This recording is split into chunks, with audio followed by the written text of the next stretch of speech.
கர்த்தருக்கு ஸ்தோத்திரம். இன்றைய வேத வசனம் பிலிப்பியர் 4. இந்த அதிகாரத்துல ஒரு சில வசனங்களை நாம தியானிக்க போறோம். வசனம் 1, ஆதலால் எனக்கு பிரியமும் வாஞ்சையுமான சகோதரரே, எனக்கு சந்தோஷமும் கிரீடமுமானவர்களே, பிரியமானவர்களே, இந்தபடியே கர்த்தருக்குள் நிலைத்திருங்கள். அதாவது பிலிப்பு சபை மக்கள் கர்த்தரிடத்துல அவ்வளவோ நிலைத்திருந்திருக்காங்க.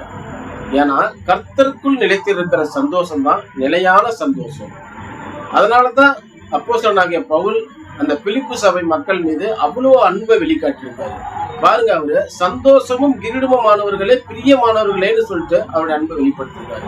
இன்னைக்கு நம்ம சபையில நாம அந்த மாதிரி கர்த்தருக்குள்ள நிலைத்திருக்கிறத பார்த்து நம்மளுடைய பாஸ்டர் நம்மளை பார்த்து சந்தோஷமானவர்களே, கிரீடமுமானவர்களே, அன்பானவர்களேன்னு சொல்லிட்டு நம்மள இன்னைக்கு புகழ்ந்து பேசுறாரா?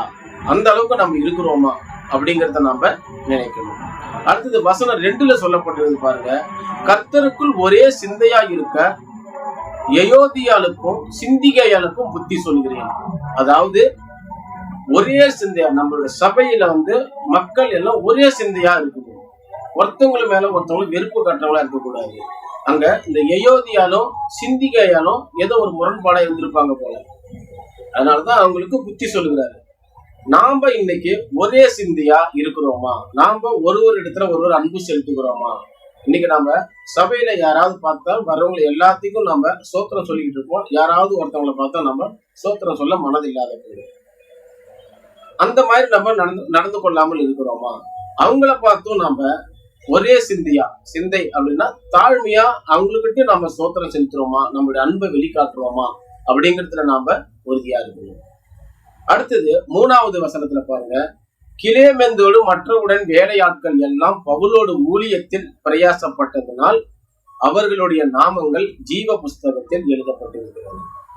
அதாவது அப்போஸ்தலனாகிய பவுலோடு கூட கிலேமெந்தா அப்படிங்கிறவரை கூட இன்னும் இருக்கிற வேலையாட்கள் எல்லாம் அவர் செய்கிற ஊழியத்துல அவங்க பிரயாசப்பட்டு அக்கறைப்பட்டு அவங்க எல்லாம் அவரோடு கூட ஊழியத்தை செய்ததுனால அதனுடைய விளைவு அவங்களுடைய பெயர் ஜீவ புஸ்தகத்தில் எழுதப்பட்டிருக்கிறது. இன்னைக்கு நம்மளோட சபையில நம்ம போதகர்களோடு சேர்ந்து நாம ஊழியத்துல எவ்வளவு பிரயாசப்பட்டு எவ்வளவு பிரயாசப்பட்டு அவருடைய ஊழியத்துல நம்ம பங்கெடுத்துக்கிறோம். அப்படி அவரு கூட ஊழியத்துல அவர் கூட கை கோர்த்து நம்ம எல்லாம் ஊழியம் செய்யப்படும் போது அதனுடைய விளைவு நம்மளுடைய நாமங்கள் ஜீவ புஸ்தகத்துல எழுதப்பட்டிருக்கும். அப்படியாக பவுல் சொல்வது போல, பவுல் எப்படியாக அந்த சபை மக்கள் மேல நல்ல அன்பு கூர்ந்து சந்தோஷமும் கிரீடமுமானவர்கள்னு சொல்றாரு, அந்த மாதிரியாக நாம இன்னைக்கு இருக்கிறோமா? அடுத்தது நாம எல்லாம் சபை மக்கள் ஒரே சிந்தையோடு இருக்கிறோமா? அடுத்தது போதகரோடு கூட சேர்ந்து நம்ம ஊழியத்துல பங்கெடுத்து நம்ம பேரையும் ஜீவ புஸ்தகத்துல வர வைக்கிறதுக்கு நாம பிரயாசப்படுவோமா? அப்படிங்கிறதுதான் இந்த வார்த்தையில சொல்லப்பட்டுள்ளது. நாம இந்த வார்த்தையின்படியாக நம்ம அவ்வளவு பிரயாசப்படுவோம். நம்மளுடைய பேரும் ஜீவ புஸ்தகத்துல வரணுங்கிறத நம்ம பிரயாசப்பட்டு நம்ம ஜெபிப்போம். இந்த அதிகாரத்தை தொடர்ந்து படிப்போம். இன்னும் அநேக வார்த்தைகள் இருக்குது, ஒன்றோடு தெரிந்து கொள்வோம். கர்த்தர் நம் அனைவரையும் ஆசீர்வதிப்பார். ஆமென்.